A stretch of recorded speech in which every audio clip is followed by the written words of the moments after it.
Ano po yung kunting tip para sa pagmamano? Kunting tip po galing sa iyo.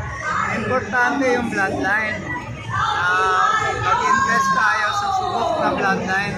Sayang yung pakain, yung gastos, sayang yung oras. Di bali, konti muna, hindi naman padamihan ito, pagalingan.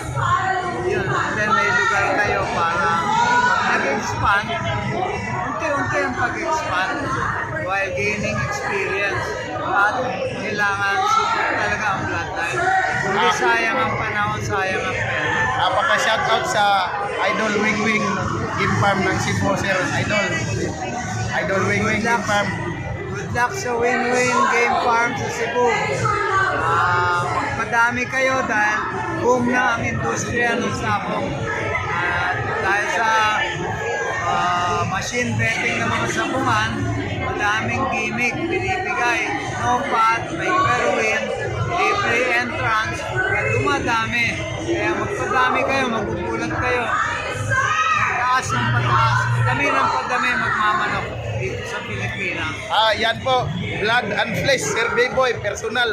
Salamat sir kasi isa ka sa namin sa inspirasyon. Matirang matibay, 12 cup, napanood ko yun. Champion nga doon, ilang beses. Salamat.